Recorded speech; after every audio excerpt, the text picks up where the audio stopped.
Hi, I'm Steve Gliner, President and General Manager of the Hudson Valley Renegades. Night at the ballpark here with the Renegades is all about the fan experience.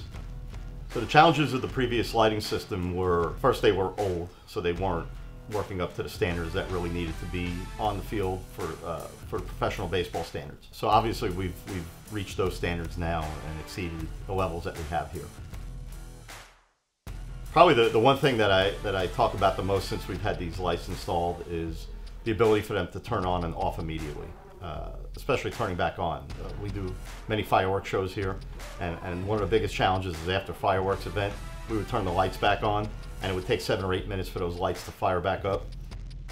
These new lights, they come right back on immediately, and from a safety perspective, that's a real big plus. I think just being able to actually have it and utilize it for the first time. I think the first time when I went onto my iPhone and turned the lights on, it was like my birthday, just opening a new present. I think the first time we turned them on at night and saw them for the first time, to see how different the lighting looked in the ballpark, how bright it was, and how well the coverage was on the field, that was really exciting to see. All around, from the ability to play the game properly, to be able to analyze the game properly, to have good lighting in your facility is very important these days.